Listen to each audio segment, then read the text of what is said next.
नाथ जी का स्वागत करें।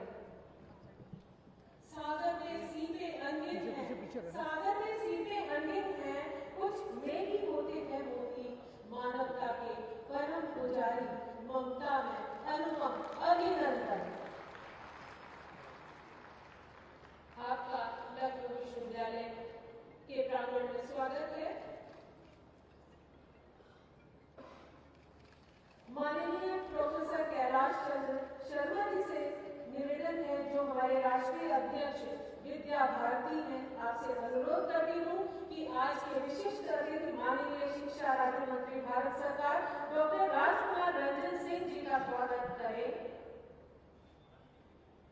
भावना के फूल मेरी आंजुली में, भावना के फूल मेरी आंजुली में है, सुरभ की गंध इनकी पांखुड़ी में।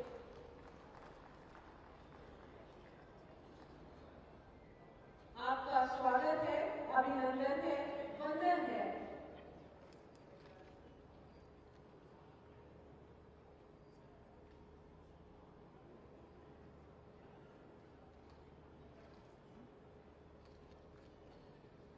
आदर के साथ अनुरोध करती हूँ प्रोफेसर जयशंकर पांडे जी, जो क्षेत्र संयोजक पूर्वी उत्तर प्रदेश विद्या भारती से हैं, आप माननीय उच्च शिक्षा मंत्री उत्तर प्रदेश सरकार श्री योगेंद्र उपाध्याय जी का स्वागत करें। कह रहीम सुख होत है, कह रहीम सुख होत है, बढ़त बढ़त देख निज गोद, ज्यों बढ़ी अखियां निरत, आखिर को सुख होत।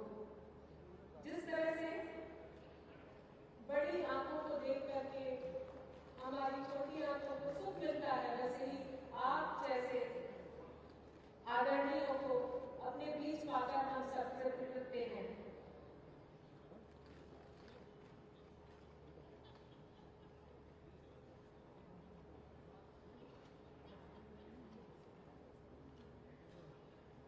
प्रोफेसर रजनी रंजन जी से अनुरोध है, जो प्रांत अध्यक्ष अवध प्रांत है विद्या भारती के, आप माननीय उच्च शिक्षा राज्य मंत्री उत्तर प्रदेश सरकार श्रीमती रजनी तिवारी जी का स्वागत अंगवस्त्र से करें।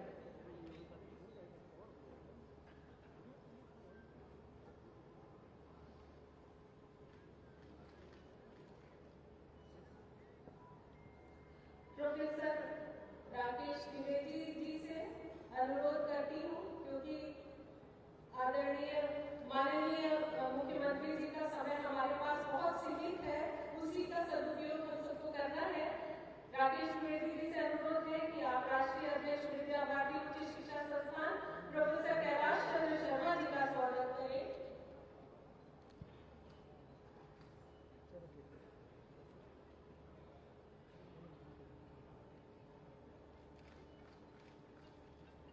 डॉक्टर मंजू त्रिवेदी जी, जो प्रांत सचिव अवध प्रांत है, आपसे अनुरोध है कि हमारे बीच माननीय मंत्री संजय निषाद जी हैं, आपका स्वागत हमारे विश्वविद्यालय के प्रांगण में करें। अपनों का स्वागत अपनों के बीच और अपनों के द्वारा करना कितना आह्लादकारी होता है।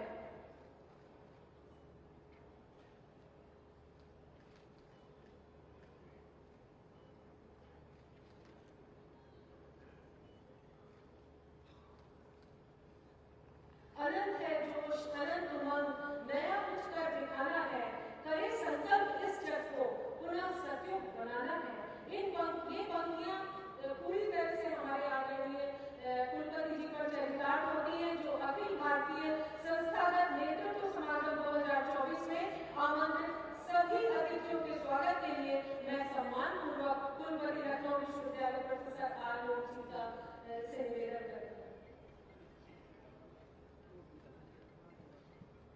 अखिल भारतीय संस्थागत नेतृत्व समागम के उद्घाटन कार्यक्रम के मुख्य अतिथि उत्तर प्रदेश राज्य के कुशल, कर्मठ और कर्तव्यनिष्ठ मुख्यमंत्री श्री योगी आदित्यनाथ जी, माननीय शिक्षा राज्य मंत्री भारत सरकार श्री राजकुमार रंजन सिंह जी, हमारे प्रदेश के माननीय उच्च शिक्षा मंत्री श्री योगेंद्र उपाध्याय जी, माननीय उच्च शिक्षा राज्य मंत्री उत्तर प्रदेश सरकार श्रीमती रजनी तिवारी जी, विद्या भारती उच्च शिक्षा संस्थान के राष्ट्रीय अध्यक्ष प्रोफेसर कैलाश सिंह शर्मा जी, मंच पर उपस्थित honourable cabinet minister Shri Sanjay Nishad ji, सभागार में स्थित श्री स्वतंत्र सिंह जी तथा सभागार में उपस्थित देश के विभिन्न प्रदेशों से पधारे माननीय कुलपतिगण, IITs, NITs, IIMs के निदेशकगण, राज्य सरकार के सम्मानित जनप्रतिनिधिगण, उच्च शिक्षा विभाग उत्तर प्रदेश के सम्मानित अधिकारीगण, विद्या भारती उच्च शिक्षा संस्थान के समस्त सम्मानित पदाधिकारीगण, लखनऊ विश्वविद्यालय की कार्य परिषद एवं विद्या परिषद के समस्त सम्मानित सदस्यगण, विश्वविद्यालय परिवार के संकायाध्यक्ष, विभागाध्यक्ष, निदेशकगण, महाविद्यालयों के प्राचार्यगण, विश्वविद्यालय के सम्मानित पूर्व छात्र एवं मीडिया के सम्मानित मित्रों, लखनऊ विश्वविद्यालय में आयोजित इस अखिल भारतीय संस्थागत नेतृत्व समागम में मैं पूरे विश्वविद्यालय परिवार की ओर से एवं अपने निजी ओर से आप सबका हार्दिक स्वागत एवं अभिनंदन करता हूँ। मैं विशेष स्वागत करता हूँ हमारे प्रदेश के माननीय मुख्यमंत्री जी का, जो प्रदेश की उच्च शिक्षा के उच्च मानक स्थापित करने के लिए सतत कटिबद्ध है। माननीय मुख्यमंत्री जी प्रदेश की उच्च शिक्षा की नीतियों को संपूर्णता में सृजन पर बल देते हैं ताकि संस्थाओं की विशिष्टता भी रहे एवं उनकी विविधता भी बनी रहे। आज इसी का परिणाम है कि उत्तर प्रदेश की उच्च शिक्षा राष्ट्रीय शिक्षा नीति 2020 का अनुपालन हो अथवा रैंकिंग एवं एक्रेडिटेशन का विषय संपूर्ण राष्ट्र में अपनी उपलब्धियों की वजह से व्यापक विमर्श का विषय बन रही है। मैं स्वागत करता हूं हमारे अति विशिष्ट अतिथि माननीय मंत्री श्री राजकुमार रंजन सिंह जी का, जो स्वयं में प्रोफेसर एवं शैक्षणिक प्रशासक रहे हैं। आप अपने अनुभव, मेधा व प्रतिभा से उच्च शिक्षा की जटिलताओं को बखूबी समझकर उनके दीर्घकालिक समाधान की प्रक्रिया में सतत सक्रिय हैं। इस उद्घाटन समारोह के विशिष्ट अतिथि माननीय उच्च शिक्षा मंत्री उत्तर प्रदेश सरकार श्री योगेंद्र उपाध्याय जी का हार्दिक स्वागत एवं अभिनंदन करता हूँ। मैं साथ ही स्वागत करता हूँ हमारी अत्यंत मृदुभाषी, विदुषी एवं रचनात्मक कौशल से परिपूर्ण राज्य मंत्री श्रीमती रजनी तिवारी जी का, जिनके प्रयासों से प्रदेश की उच्च शिक्षा को नए प्रतिमान हासिल होंगे ऐसा हम सबका विश्वास है।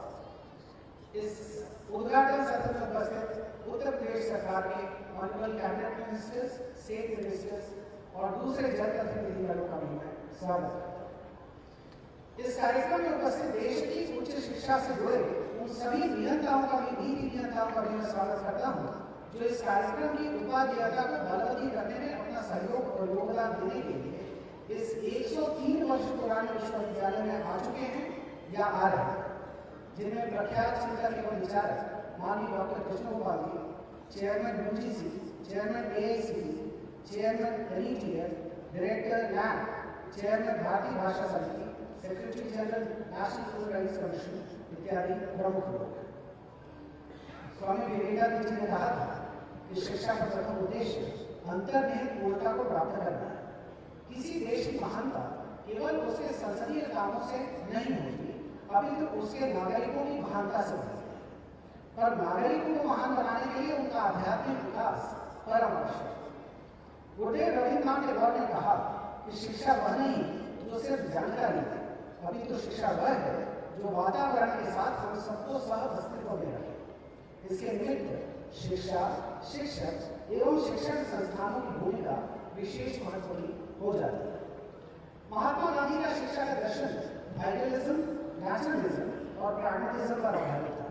उन्होंने छात्रों के सर्वांगीण विकास के साथ आत्मज्ञान को शिक्षा के माध्यम से प्राप्ति का मार्ग बताया। राष्ट्रीय शिक्षा नीति 2020 एक्सेस, इक्विटी एंड क्वालिटी के मूल सिद्धांत पर आधारित है।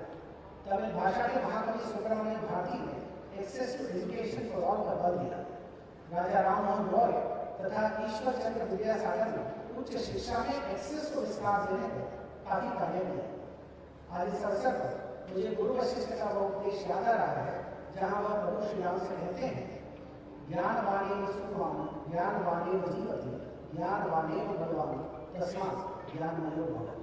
ज्ञानी व्यक्ति ही सुखी, वही वास्तव में जीता है जो ज्ञानी है, वह बलवान है, इसलिए तुम ज्ञानी हो। शिक्षा के साथ ही शिक्षण संस्थाओं की भूमिका पर विमर्श भी अति आवश्यक है। बदलती पारिस्थितिकी के दृष्टिगत शिक्षण संस्थानों की भूमिका में क्या बदलाव हो और यह बदलाव कैसे हो, यह विमर्श भी अत्यंत महत्व का है। शिक्षण संस्थानों का सृजन साहस, सहयोग, समर्पण, सहिष्णुता और स्वतंत्रता से संभव होता है। शिक्षण संस्थाओं की अपनी संस्कृति और प्रकृति होती है। महान शिक्षण संस्थाओं का सृजन एक दीर्घकालिक प्रक्रिया है और संस्कृतियों का सृजन परिस्थिति, परिवेश और पारिस्थितिकी पर आधारित होता है। अतः संस्थाओं एवं संस्कृतियों को काल में बांधना उचित नहीं है, उसको संपूर्णता में देखना आवश्यक है। शिक्षण संस्थानों की भूमिका मात्र पाठ्यक्रम पढ़ने तक सीमित न रहकर समाजोन्मुखी और जनोपयोगी भी है। इसलिए शिक्षा, शिक्षण और संस्था की संस्कृति और प्रकृति में बड़ा बदलाव है। संस्थाओं के लिए देखना महत्वपूर्ण है कि क्या वो इस बदलते समय के साथ होने वाले बदलावों के लिए तैयार है। इसलिए आज सोसाइटी 5.0 में एजुकेशन 5.0 की परिकल्पना साकार होने लगी है। नेशनल एजुकेशन पॉलिसी 2020 में तकनीक के साथ साथ छात्रों एवं राष्ट्र के भावी कर्णधारों के मानवीय पक्ष के अनुकूल शिक्षा को ढालने पर बल दिया जा रहा है और यह एजुकेशन 5.0 की तरफ शिक्षा को ले जाने का प्रयास है। समाज के समीचित विषयों का संज्ञान लेकर पाठ्यक्रम निर्माण, साथ ही साथ वैश्विक आकांक्षाओं और विषय के मूल स्वरूप और मर्यादा को स्थापित करते हुए शैक्षणिक उत्कृष्टता पर जोर, शैक्षिक नीति निर्माण एवं उसके सम्यक संपादन और सम्यक निरूपण समय की आवश्यकता है। मेरा विश्वास है कि इस समागम से उन विषयों के समाधान की ओर हम सब बढ़ेंगे जो भारत को विश्व गुरु बनने में सहायक सिद्ध होगा। श्रीमद् भागवत में निर्दिष्ट है, अनिर्वेदो विसर्जतम सर्वार्थेषु प्रवर्तकः करोति सफलं जन्तु कर्मयच्च करोति सफलम्। मैं पुनः इस उद्घाटन कार्यक्रम में आए समस्त अतिथियों का स्वागत एवं अभिनंदन करता हूँ। जय हिंद, जय भारत। हम भी कन्या हैं, हमें अपना हुनर मालूम है, जिस तरफ भी चल पड़ेंगे रास्ता हो जाएगा। अखिल भारतीय संस्थागत नेतृत्व समागम 2024 के संबंध में आरंभिक वक्तव्य हेतु मैं राष्ट्रीय अध्यक्ष विद्या भारती उच्च शिक्षा संस्थान प्रोफेसर कैलाश चंद्र शर्मा जी से सादर अनुरोध करती हूँ कि वे आए।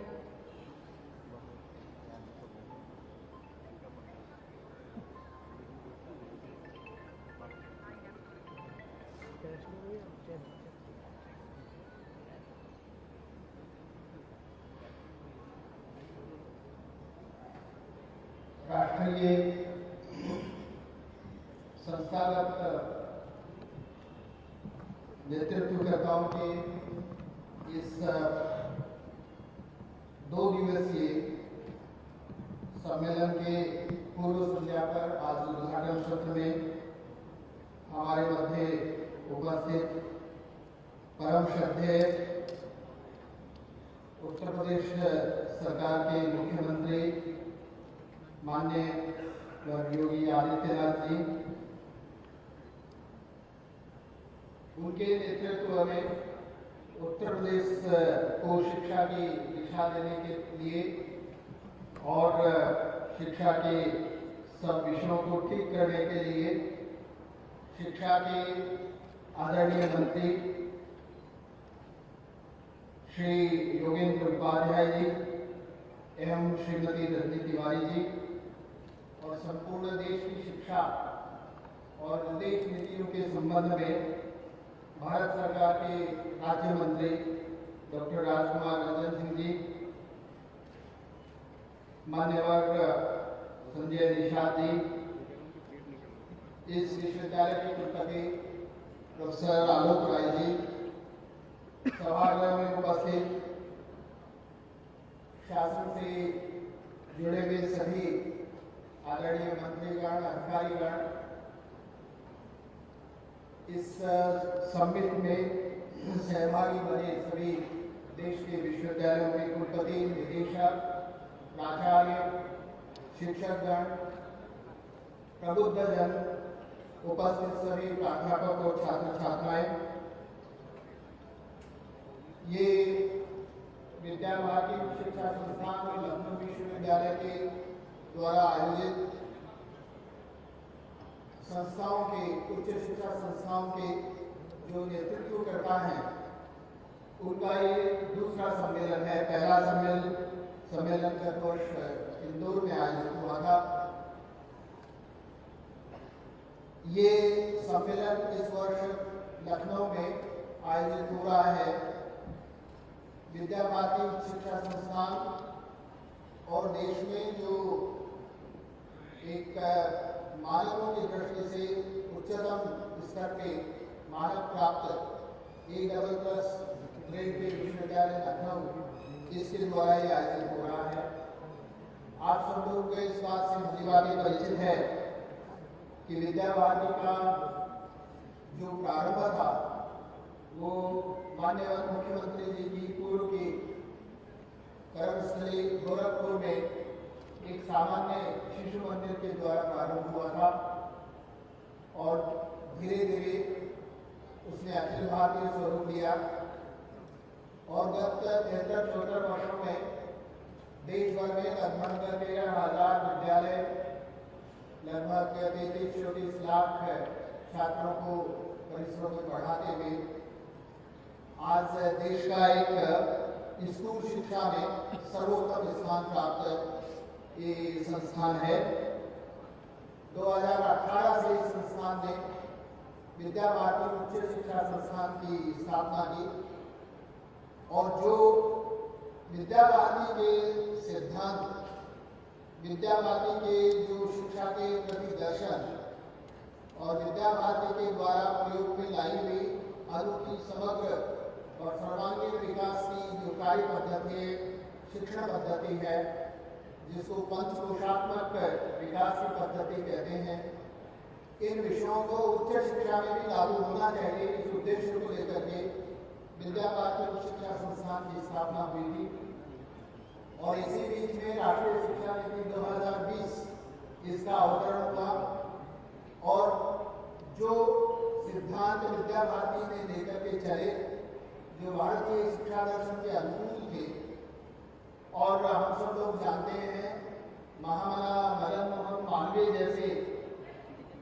एक अद्भुत ऐसे शिक्षाविद, उनके द्वारा भी जो प्रतिमान बताए गए थे शिक्षा दर्शन के, वो सब इस शिक्षा नीति में समाहित हुए हैं और इसलिए हम सब लोग मिलकर के इस शिक्षा नीति को ठीक से क्रियान्वित करें। इसकी दृष्टि से यह आवश्यक समझा गया कि जो नीति में विषय आए हैं, जो कुल मिलाकर के देश की शिक्षा को वास्तव में भारतीय शिक्षा इसके रूप में बदलने वाले हैं, इसके क्रियान्वयन के लिए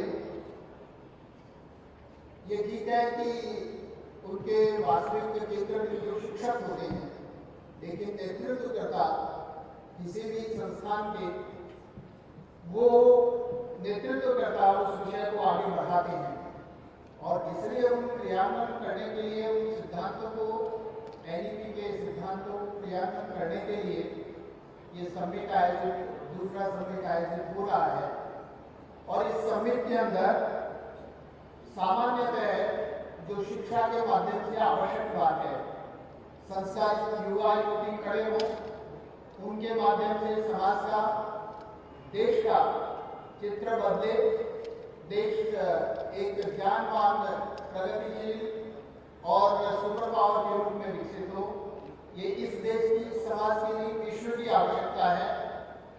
इस बात को करने के लिए संस्थाएं ये शिक्षा नीति को क्रियान्वित करें, आने वाली बाधाओं को, कठिनाइयों को दूर करें, इसके लिए एक दूसरे के साथ में सहयोग करें और ये सहयोग निरंतर चले, सतत चले। प्रक्रिया कुछ समय के लिए नहीं है, ये निरंतर परिसरों में दिखाई दे, जहां से सक्षम युवा युवती निरंतर आए और समाज के समर्पित होकर के वो काम करें। और इस दृष्टि से ये जो कल से परसों सायंकाल तक विभिन्न सत्र आयोजित होंगे, उन सभी सत्रों में इन शिक्षा नीति के संबंधित विभिन्न विषयों को और युवा युवती के सर्वांगीण और समग्र विकास की दृष्टि से जो कुछ आवश्यक है, ये सब मिलकर के हमारे शैक्षणिक नेतृत्वकर्ता उस पर विचार करेंगे और उस पर एक डिक्लेरेशन भी अंत में जाहिर करेंगे, जो देश के शिक्षा संस्थान उनको लागू करें। और ये निश्चित रूप से जो सामान्यतः हम कहते हैं, गीता में कहा गया है कि जिस प्रकार से महाजन लोग, नेतृत्वकर्ता लोग, समाज के प्रबुद्धजन जिस ढंग से आगे बढ़ते हैं, उनके पीछे पीछे बाकी जन चलते हैं, वैसे ही उसी भावना को लेकर के हमारे संस्थानों के नेतृत्वकर्ता इस नीति को लेकर के आगे बढ़ें और समाज की शिक्षा को दिशा दे सके।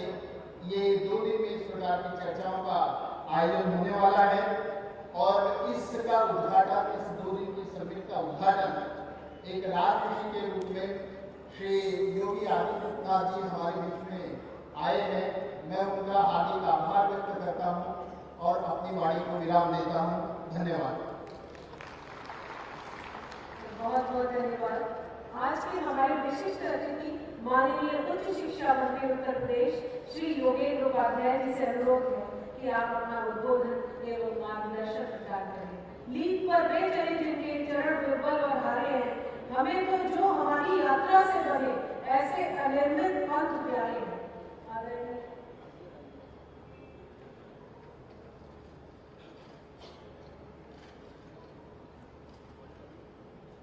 मंच पर आसीन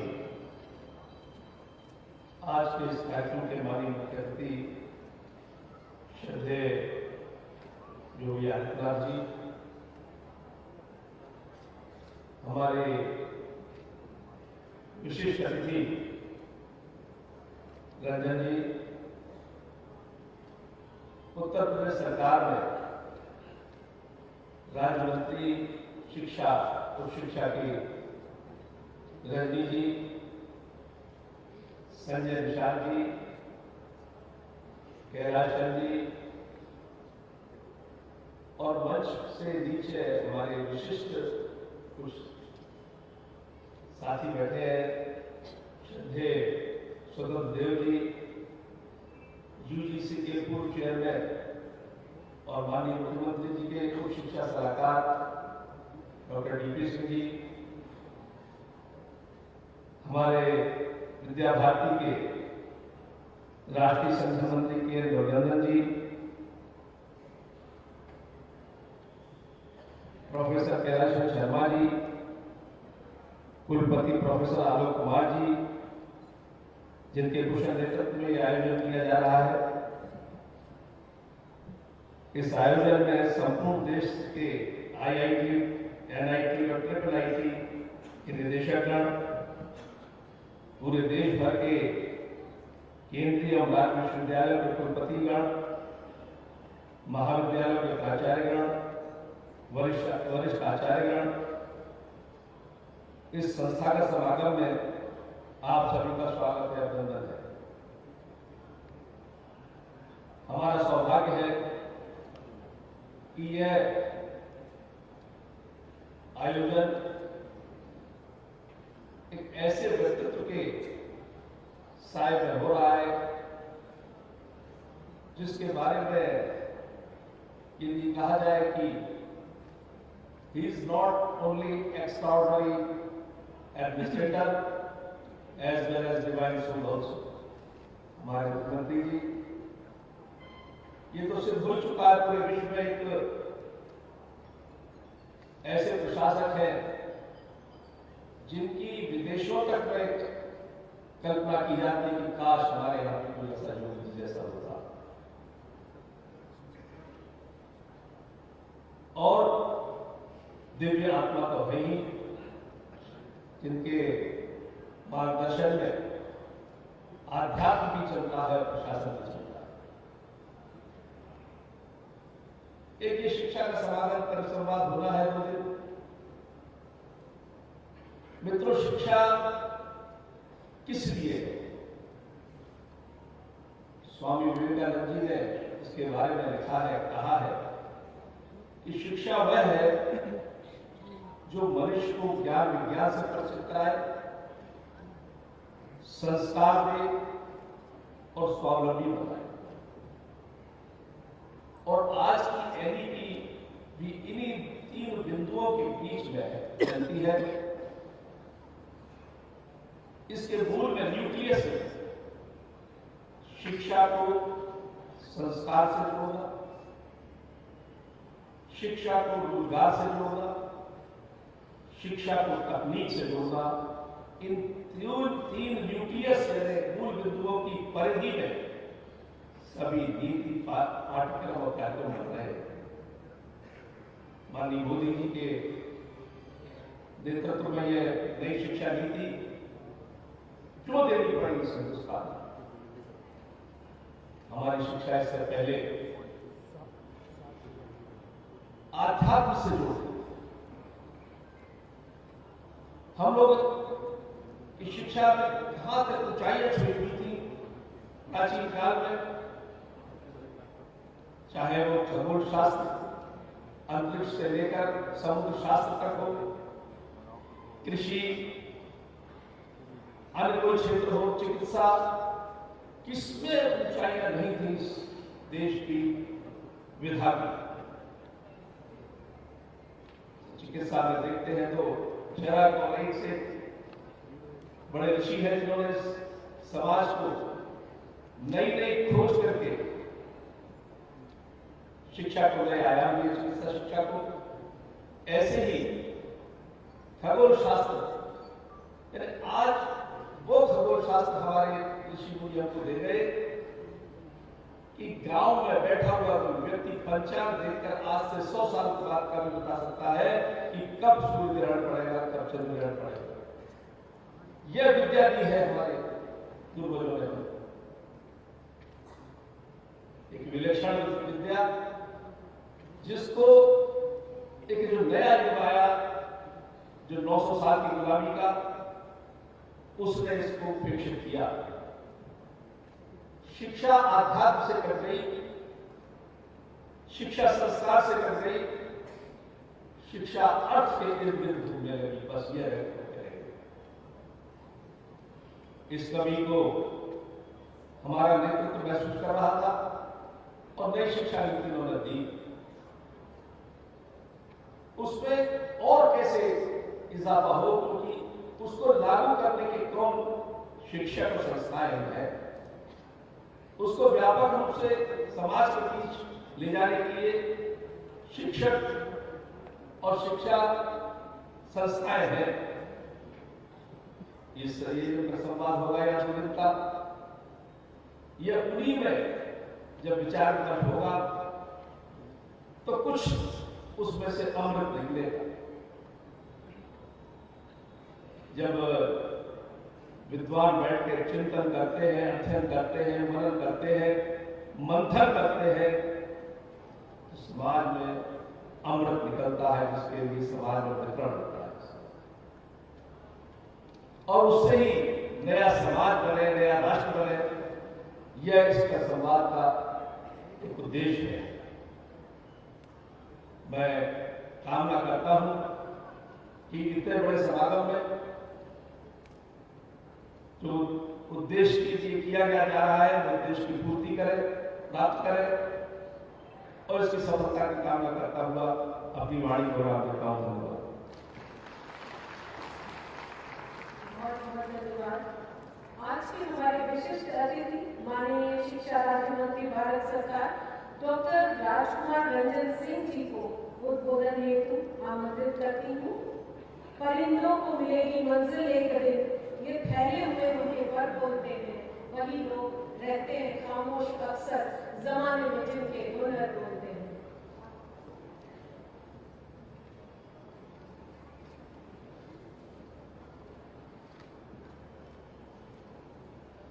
Namaskar. Good evening, everyone. Honorable Chief Minister of Uttar Pradesh, Shri Yogi Adityanath ji, Honorable Education Minister of Uttar Pradesh, Shri Yogendra Patai ji, Honorable Minister of State of Education, UP, Srimati Rani Tiwari ji, Vice Chancellor of Lucknow University, Professor Alok Rai ji, National President of VEUSS, Professor Kailash Chandra Sharma ji, and other distinguished dignitaries and delegates. Thank you for the warm welcome and kind words. I'm delighted to be here today at this important event on the National Summit of Educational Leaders, Institutions for National Development.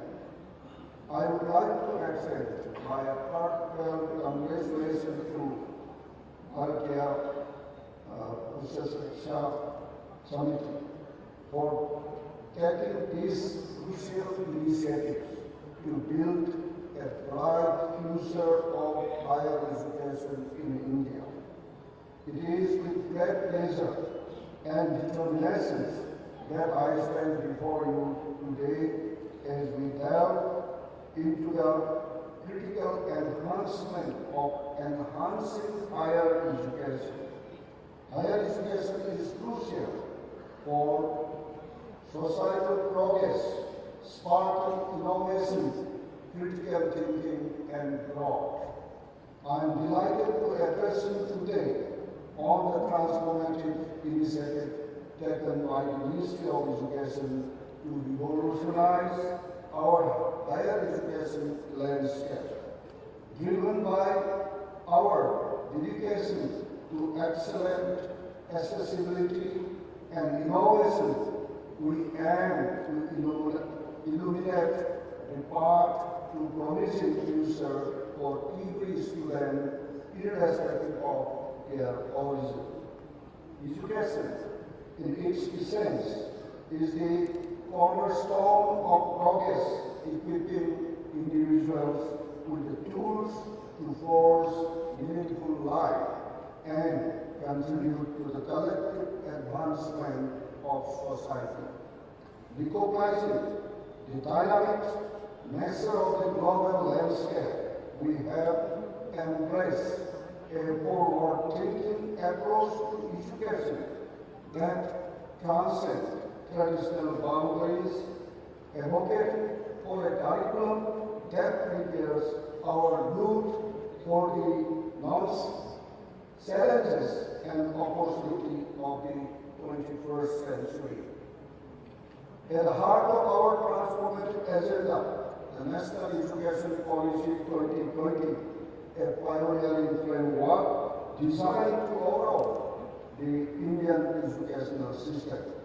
The NEP 2020 is not just a policy document, it is a blueprint for creating an inclusive, knowledge-driven society deeply rooted in Indian ethos, yet boldly passing the frontiers of the fourth industrial revolutions. It envisions an India where every student receives holistic, multidisciplinary education, fostering critical thinking, creativity, and a spirit of innovations, and lead our country to reach Bharat 2047. Understanding the critical role of institutional reforms, we are instituting rigorous accreditation process through the National Assessment and Accreditation Council, alongside introducing performance-based funding and ranking frameworks to spur excellence and accountability among our higher education institutions. A key focus area is enhancing access to higher education, particularly for undeserved communities, through the establishment of scholarship and financial aids programs. We are determined to democratize access to quality education across the country. The promotion of research and innovation is paramount to our agenda. Recognizing the symbolic relationship between education and economic growth, we are fostering a vibrant ecosystem for research through enhanced funding, collaboration, with industry and industrial partners and establishment of state-of-the-art research facilities. In tandem with this reform, skill development and vocational trainings have received significant trust and aligning education with the evolving needs of the job market.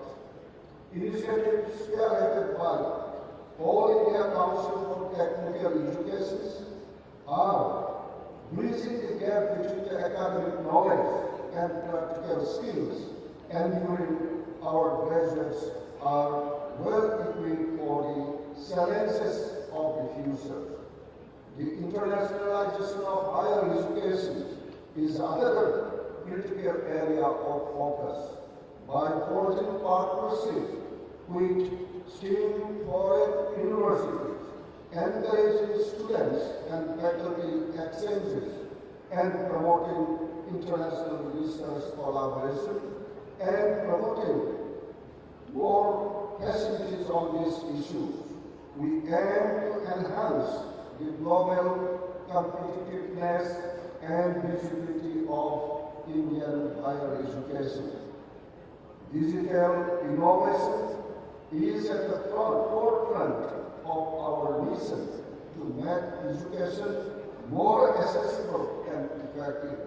Investment on online learning platforms, digital libraries, and e-governance system is revolutionizing the teaching and learning process, ensuring that high-quality education can reach every corner of our nations. Under the visionary leadership of our Honorable Prime Minister, Shri Narendra Modi ji, we are inspired to harmonize modernity with the rich legacy of India's traditional wisdom. This includes making educational resources available in Indian languages, facilitating a deeper connection with our roots, and promoting bilingualism to enrich our learning experience. The Ministry has embarked on an ambitious project to make textbook and study materials available in 22 Indian languages within 3 years. This initiative, championed by the UGC and supported by the NCERT, signifies our commitment to ensuring that education is accessible in the mother tongue of every Indian student. A cornerstone of our mission is the integration of Indian knowledge system into the curriculum, a tribute to the timeless wisdom of our ancestors in honoring the legacy of Mahakavi Subramanya Bharati. We underscore the importance of Indian language literature in our education system and the contribution of the linguistic humanities. Special efforts are underway to promote Pali and Prakrit, acknowledging their contribution to our understanding ancient Indian wisdom. The development of language translations, AI-based tools such as Anubhati is a testament of our commitment to overcoming language barriers in education. Conferences and symposiums are being organized, providing a platform for experts to exchange ideas and collaborate on promoting linguistic diversity. This, along with the initiatives by the UGC to incentivize professors to create textbooks in Indian languages, marks a significant step towards making education more inclusive. As we celebrate the accomplishment and set our sight on future goal, it is imperative to recognize that the journey of educational transformation is a collective endeavor. It requires the dedication, innovation, and collaboration of all stakeholders, educators, students, policymakers, and the community at large.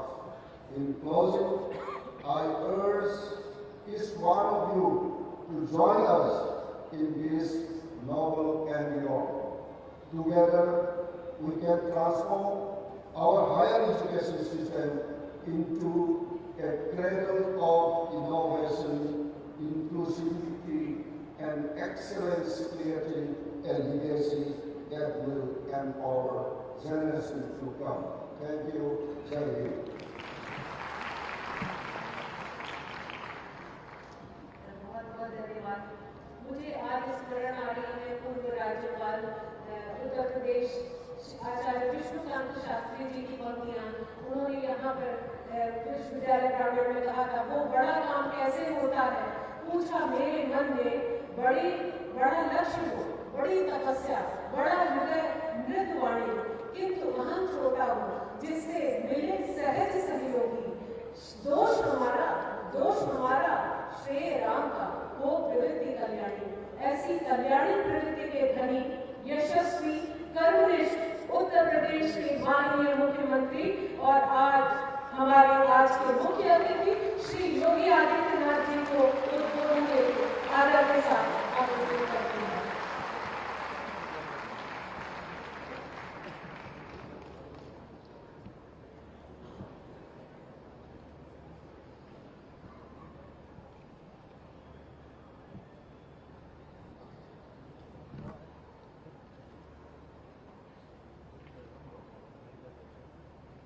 Akhil Bharatiya संस्थागत नेतृत्व समागम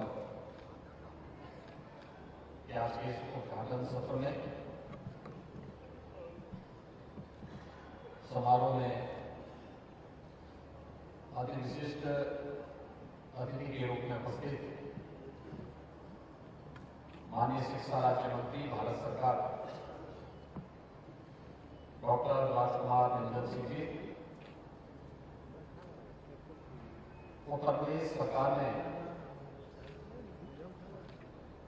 मंत्रिमंडल के मेरे वरिष्ठ सहयोगीगण, उच्च शिक्षा के मंत्री योगेंद्र उपाध्याय जी,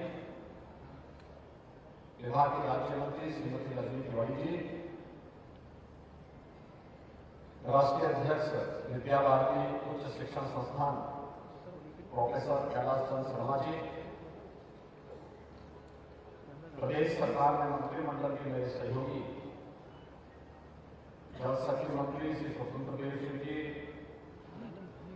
मत्स्य विभाग के मंत्री श्री संजय निषाद जी, शिक्षा सलाहकार प्रोफेसर जीपी सिंह जी, लखनऊ विश्वविद्यालय के कुलपति प्रोफेसर आलोक कुमार राय जी, उच्च शिक्षण संस्थान से जुड़े हुए देश भर के सभी महत्वपूर्ण संस्थाओं का नेतृत्व वर्ग और उपस्थित बहनों और भाइयों, 3 दिवसीय इस अखिल भारतीय संस्थागत नेतृत्व समागम समारोह का प्रदेश की राजधानी लखनऊ में आयोजन होना भारत की उस प्राचीन परंपरा का स्मरण हम सबको एक बार पुनः कराता है, जो सदियों पूर्व इसी लखनऊ से 70 किलोमीटर की दूरी पर 88,000 ऋषियों ने मंथन के माध्यम से भारत की वैदिक परंपरा को विधिबद्ध करने का कार्य किया था और वहीं से स्वर उठे थे कि आनो भद्रा कर्तुमो यंतु विश्व, यानी ज्ञान प्राप्त करने के लिए सभी दिशाओं को खुला रखो।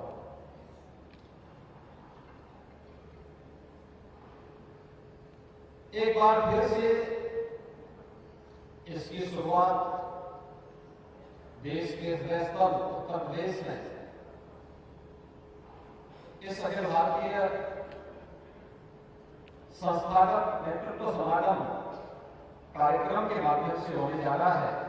मैं इस समारोह में, इस पूरे त्रिदिवसीय समागम में देश भर से आए हुए आप सभी अतिथियों का, वक्ताओं का, विषय विशेषज्ञों का प्रदेश सरकार की ओर से हृदय से स्वागत करता हूं, अभिनंदन करता हूं।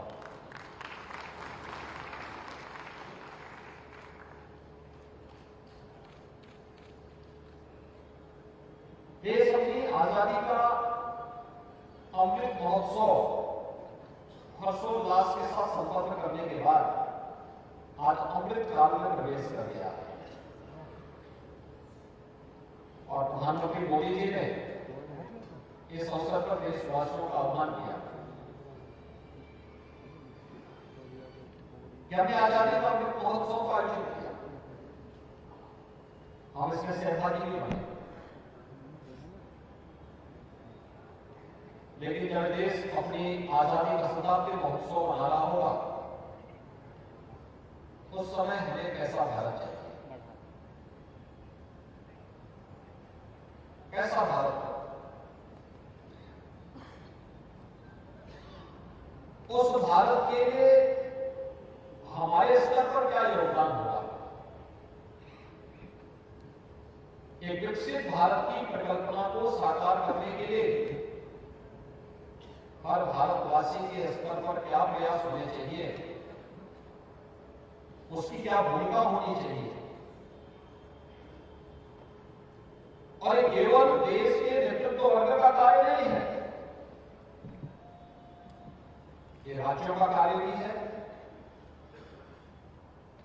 जनपदों का भी है, गांवों का भी है और व्यक्ति का भी है। शिक्षण संस्थानों का भी कार्य है। तो जीवन के प्रत्येक क्षेत्र में जो व्यक्ति जहां पे अपनी सेवाएं प्रदान कर रहा है, अगर वह अपने उत्तरदायित्व को देखें और उसको सही ढंग से समझ सके, तो प्रधानमंत्री जी के विजन के अनुरूप 2047 में दुनिया की ताकत भारत को एक विकसित देश के रूप में स्थापित करने से रोक नहीं सकता। परिकल्पना जब हमारे सामने आती है तो केवल आर्थिक शक्ति के रूप में नहीं, अगले 4 वर्ष के अंदर, 3 वर्ष के अंदर भारत दुनिया की तीसरी बड़ी अर्थव्यवस्था बन जाए, कोई संदेह नहीं। लेकिन उन सभी क्षेत्रों में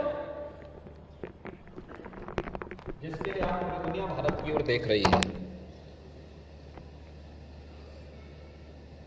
लीडरशिप बदलने से कैसे लोगों के मन में एक विश्वास पैदा किया जा सकता है। 2014 के भारत, पूर्व के भारत और 2014 के बाद के भारत का अनुभव आप सब कर सकते हैं। 2014 के पूर्व क्या था? भारत के अंदर सामान्य जन के मन में एक अविश्वास का वातावरण था, असमंजस की स्थिति थी। लोग ये नहीं समझ पा रहे थे कि देश जा कहां रहा है। सीमाएं असुरक्षित थी, जिसकी मर्जी आती थी वो घुसपैठ करता था। किसी भी क्षेत्र में कोई दिशा नहीं थी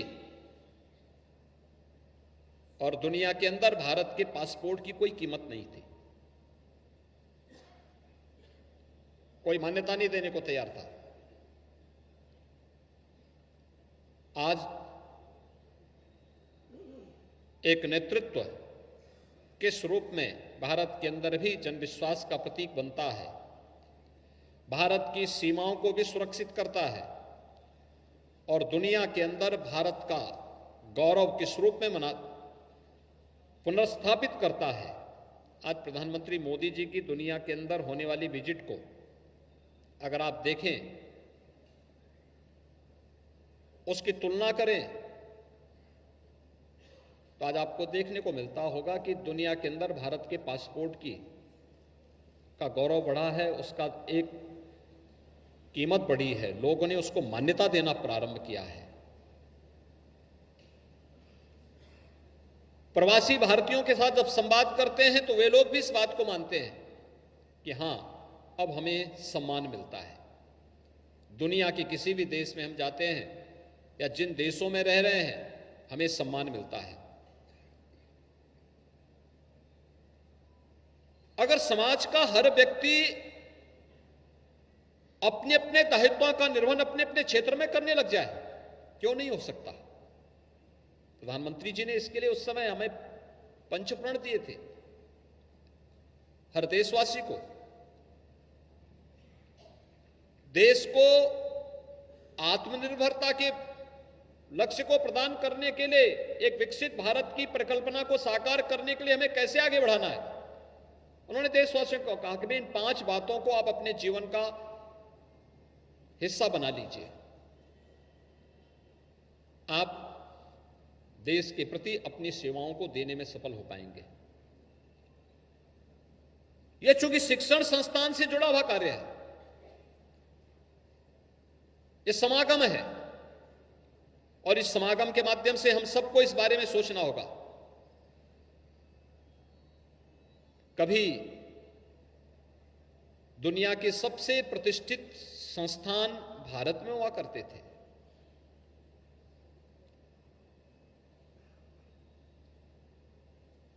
मुझे तो बताइए ना कि कौन सा ऐसा देश है और दुनिया का कौन सा ऐसा मत, मजहब या संप्रदाय या सेक्ट है जो अपने 5000 वर्ष पूर्व, 12000 वर्ष पूर्व के किसी गौरवशाली इतिहास को आप सबके सामने या दुनिया के सामने रख सकता हो। आपने अभी 22 जनवरी को प्रधानमंत्री मोदी जी के कर कमलों से अयोध्या में प्रभु श्री रामलला के प्राण प्रतिष्ठा के समारोह को देश ने और दुनिया ने देखा है। त्रेता युग, आज से हजारों वर्ष पुरानी परंपरा। भगवान राम त्रेता के अंत में हुए थे, यानी पूरा त्रेता पीछे है। उससे पहले का युग और भी है और न जाने कितने ऐसे युग बीत चुके हैं, लेकिन हम उस परंपरा के वाहक बने हुए हैं। हमारे पास इतिहास हमारे ग्रंथों के माध्यम से, हमारी श्रवण परंपरा के माध्यम से, हमारे वैदिक परंपरा के माध्यम से, वैदिक ग्रंथों के माध्यम से, हमारे शास्त्रों के माध्यम से, हमारी स्मृतियों के माध्यम से, हमारे पुराणों के माध्यम से हमारे पास मौजूद है। हमने उस परंपरा को उस रूप में आगे बढ़ाने का कार्य कहीं ना कहीं रोक सा दिया, दृष्टिकोण बदला। अपना जो था हमने उस पर गौरव की अनुभूति करने की बजाय उसको हेत से देखा और जो पराय था उसको महत्व देना प्रारंभ किया। यह मानसिकता, यह गुलामी की मानसिकता हमारे मन में इस कदर घर कर गई कि हमने महत्व देना ही बंद कर दिया भारतीयता को। तो परिणाम हमारे सामने उसी रूप में आने थे। आज एक अवसर है आपके पास फिर से भारत के इस गौरव को पुनर्स्थापित करने के लिए शिक्षण संस्थानों को अपनी इस भूमिका के साथ आगे बढ़ना पड़ेगा। शिक्षण संस्थान ये किसी भी स्तर के हों, आखिर उनकी जिम्मेदारी व्यक्ति निर्माण के लिए, उस सोसाइटी के लिए, उस समाज के लिए, उस देश के लिए क्या है? क्या कभी इसके बारे में हमने सोचने का प्रयास किया? हम केवल डिग्री, डिप्लोमा और सर्टिफिकेट वितरण करने तक अपने आप को सीमित कर लिए। कोई नयापन, किसी एक विषय को लेकर के कुछ नई चीज हम दे सकें, नया चिंतन दे सकें, नया तरीका दे सकें, नवाचार को हम बढ़ावा दे सकें, शोध और विकास की नई परिपाटी को हम आगे बढ़ा सकें, इस दिशा में कैसे इसका सरलीकरण करते हुए हम इसको आगे बढ़ा सकें। सरकार कुछ कहती है, ऐसे लगता है सरकार की चीजों को जब तक हम पाठ्यक्रम का हिस्सा ना बना दें तब तक शिक्षण संस्थान उससे वैराग्य ही धारण किए रहते हैं, एक दूरी बनाए रखते हैं। सरकार के कार्यक्रम लोकहित के लिए होते हैं, समाज हित के लिए होते हैं, पॉलिसी से जुड़े हुए मुद्दे होते हैं।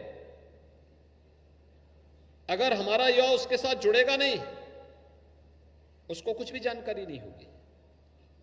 यही कारण है हम शिक्षित तो बना दे रहे हैं, डिग्री और सर्टिफिकेट तो दे दे रहे हैं, लेकिन जब वह छात्र किसी उच्च शिक्षण संस्थान से बाहर आता है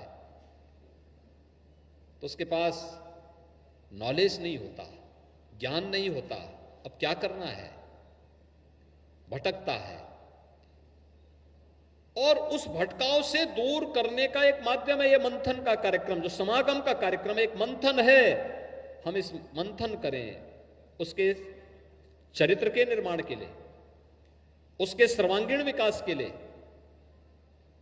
केवल शिक्षित ही नहीं बनाना है, उसको ज्ञानवान भी बनाना है, व्यावहारिक ज्ञान से परिपूर्ण हो। जब वह हमारी शिक्षण संस्थान से बाहर निकले तो भारत का एक ऐसा नागरिक के रूप में अपने आप को वह जाने जो आत्मविश्वास से भरपूर हो, और जीवन के जिस भी क्षेत्र में जो जिम्मेदारी उसके सामने दी जाए वह पूरे आत्मविश्वास के साथ उसे चुनौती के रूप में स्वीकार करके उसे उसके लक्ष्य तक पहुंचाने में अपना योगदान दे सके। अगर यह कार्य हमारे उच्च शिक्षण संस्थान से जुड़े हुए जितने भी अन्य संस्थान, सभी जितने भी संस्थान हैं, उसमें IIT हो सकती है, NIT हो सकती है, IIM हो सकते हैं, हमारे सेंट्रल और स्टेट यूनिवर्सिटीज हो सकती है, अन्य संस्थान हो सकते हैं जिन्होंने इस क्षेत्र में अपने स्तर पर कुछ अच्छा करने का प्रयास किया, लेकिन उन तक सीमित है। भारतीय मनीषा बार बार कहती है कि ज्ञान जहां से भी आए उसके लिए सभी प्रकार के रास्ते खुले छोड़ रखो। आनो भद्रा करतो यंतु विश्वत, इसके पीछे का ध्येय ही यही है। 88,000 ऋषि यही नैमिषारण्य में इसी बात को लेकर बैठते हैं कि अगर कहीं पे कोई त्रुटि रह गई हो तो इसको सुधारेंगे, कोई बात रखेंगे, कोई सूत्र रखेंगे, सूत्र की विवेचना करेंगे, उसकी व्याख्या करेंगे और फिर उसको एक रूप देंगे, जिससे वह एक ख्याति के रूप में आने वाली पीढ़ी के रूप में पीढ़ी को हम आगे उसको दे सकें। और वहीं से वैदिक ज्ञान लिपि का रूप लेकर के हम सबके सामने आई, जिसको आज हम विभिन्न ग्रंथों के माध्यम से देखते हैं। अगर 88,000 ऋषि मुनि उस कालखंड में जब साधन नहीं थे तब नैमिषारण्य में पहुंच जाते हैं, वर्षों रहते हैं, एक दिन दो दिन नहीं, वह कई वर्ष वहां रहे और कई वर्ष रह करके फिर उन्होंने वहां पर जो मंथन से अमृत निकाला वह भारत का ये अमर ज्ञान है, जो आपके पास वेदों की परंपरा के माध्यम से है, तमाम स्मृतियों के माध्यम से है। उन वैदिक ज्ञान का जो भरपूर भंडार आपके पास है, जो दुनिया के आज भी एक नई राह दिखा सकता है, मानवता को एक नई राह दिखा सकता है। इस चराचर जगत के तमाम रहस्यों का उद्घाटन होना जिसके माध्यम से बाकी रह गया है, उन सबको एक नई राह दिखा सकता है। वह आपके पास एक धरोहर के रूप में है और उस धरोहर को हम अपने यहां भी किस रूप में हम उसको आगे बढ़ा सकते हैं, हमें उस परंपरा को आगे बढ़ाने के लिए तैयार होना होगा। लेकिन हर एक स्तर पर कुछ ना कुछ प्रयास प्रारंभ हो, लेकिन इसके लिए हमारी प्रायोरिटी होनी चाहिए अपना संस्थान और शिक्षा, प्राथमिकता होनी चाहिए। हम प्राथमिकता इसको मान करके चलेंगे तो बहुत अच्छी दिशा में हम आगे बढ़ सकते हैं। मुझे प्रसन्नता है अखिल भारतीय विद्या भारती, अखिल भारतीय शिक्षा संस्थान, उत्तर प्रदेश के उच्च शिक्षा विभाग और लखनऊ विश्वविद्यालय के साथ मिलकर के इस त्रिदिवसीय आयोजन को यहां पर किया है। विद्या भारती एक छोटे से शिशु मंदिर से प्रारंभ होता है। आज पूरे देश के अंदर हजारों और दुनिया के अंदर भी भारत और भारतीयता की शिक्षा की उत्तम शिक्षा का एक केंद्र बना हुआ है। मुझे याद है, आज तो अनुकूल वातावरण है, देश के अंदर भी है, देश की संसद में भी, विधानसभाओं में भी राष्ट्रगान और राष्ट्रगीत पे कोई विवाद नहीं होता है। लेकिन एक समय वह भी था जब हम लोग देखते थे केवल सरस्वती शिशु मंदिरों में ही और विद्या भारती के ही शिक्षण संस्थानों में राष्ट्रगीत वंदे मातरम हो पाता था। इसको लेके भी विवाद होते थे। यानी जो कि देश की आजादी का अमृत मंत्र बना था, उसको लेकर के स्वतंत्र भारत में विवाद होता है कि हम नहीं गाएंगे। लेकिन मैं देखता था कि सरस्वती वंदना और वंदे मातरम, इस राष्ट्रगीत को सरस्वती शिशु मंदिर और विद्या भारती के संस्थानों ने उसको जीवित बना के रखा। आज उसका परिणाम है कि उसका राष्ट्रव्यापी स्वरूप हम सबको देखने को मिलता है। हर संस्थान उस कार्यक्रम के साथ जुड़ता है, उस आयोजन के साथ जुड़ता है। विधानसभा हो या संसद की कार्रवाई का वो हिस्सा बना है अब, और लोग लगातार उसे आत्मसात करते हैं, उससे एक नई प्रेरणा प्राप्त करते हैं, एक नई शुरुआत। अनेक क्षेत्रों में काम किया गया, जहां कोई नहीं पहुंच पाया वहां विद्या भारती पहुंची। इनसे जुड़े हुए वे प्रकल्प पहुंचे जो एकल विद्यालय के माध्यम से उन वनवासी क्षेत्रों में, गिरवासी क्षेत्रों में, दुर्गम क्षेत्रों में, वहां भी जाकर के उन्होंने इस कार्यक्रम को आगे बढ़ाया। एक सामान्य शिक्षण का एक कार्यक्रम था, लेकिन उस शिक्षण के माध्यम से उन्हें राष्ट्र की मुख्य धारा से जोड़ने का काम, सरकार का कोई प्रोत्साहन नहीं, कोई प्रोत्साहन सरकार का नहीं, लेकिन अपने बल पर कि मैं भी इस देश का नागरिक हूं तो मेरी भी जिम्मेदारी बनती है अपने देश के प्रति। केवल इस जिम्मेदारी को निर्वहन करने के लिए विद्या भारती ने राष्ट्रीय स्वयंसेवक संघ के नेतृत्व में, उनके मार्गदर्शन में इस कार्यक्रम को गांव-गांव, जन-जन तक पहुंचाने का कार्य, अभिनव कार्यक्रम किया। और मुझे प्रसन्नता है कि उच्च शिक्षण संस्थान में इस प्रकार का समागम एक नए मंथन की शुरुआत करेगा, जो नए भारत को, विकसित भारत के प्रधानमंत्री मोदी जी के उन संकल्पों को पूरा करने की ओर अग्रसर करने में सहायक होगा। इस त्रिदिवसीय समागम के लिए मैं आप सबको हृदय से बधाई देता हूं, अपनी शुभकामनाएं देता हूं और विश्वास व्यक्त करता हूं कि 3 दिवसीय आपका एक कार्यक्रम, इस समागम का कार्यक्रम कुछ अनमोल रत्नों के साथ बाहर निकल करके उच्च शिक्षण संस्थान को और प्रदेश और देश के उच्च शिक्षण संस्थाओं को एक नई दिशा देने का कार्य करेगा। आपके इस प्रवास के लिए मैं एक बार फिर से आपका अभिनंदन करता हूं और आप सबसे आग्रह करूंगा कि देश के अलग अलग क्षेत्रों से आप आए होंगे, अलग अलग संस्थानों से आए होंगे। आप प्रदेश की राजधानी लखनऊ में तो भ्रमण करिए ही, लेकिन इस समागम के बाद जब अवसर मिले तो नैमिषारण्य और अयोध्या का दर्शन करने के लिए अवश्य आप जाइएगा।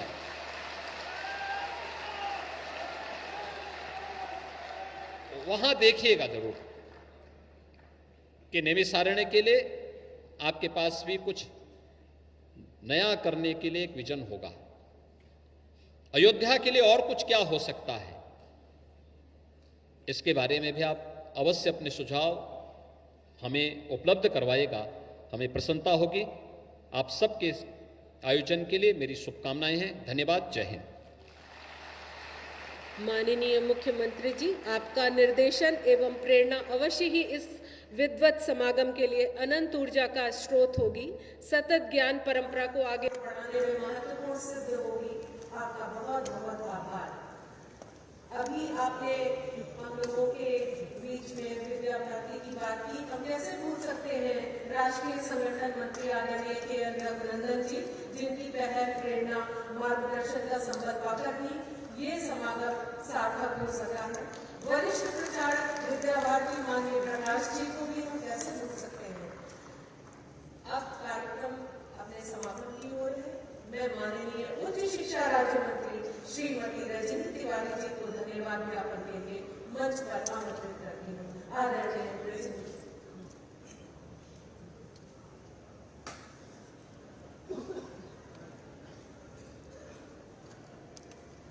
उच्च शिक्षा विभाग उत्तर प्रदेश एवं लखनऊ विश्वविद्यालय के तत्वावधान में लखनऊ विश्वविद्यालय में अखिल भारतीय संस्थागत नेतृत्व समागम 2024 कार्यक्रम में मुख्य रूप से पधारे उत्तर प्रदेश के यशस्वी तेजस्वी मुख्यमंत्री जी, जिन्होंने उत्तर प्रदेश में विकास के नए आयाम बनाने के साथ प्रदेश में बेहतर कानून व्यवस्था देकर उत्तर प्रदेश को एक अलग पहचान दिलाने का काम किया है। अति विशिष्ट अतिथि डॉक्टर राजकुमार रंजन सिंह जी, माननीय शिक्षा राज्य मंत्री भारत सरकार। विशिष्ट अतिथि श्री योगेंद्र उपाध्याय जी, माननीय उच्च शिक्षा मंत्री जी। विशेष उपस्थिति प्रोफेसर कैलाश चंद्र शर्मा जी,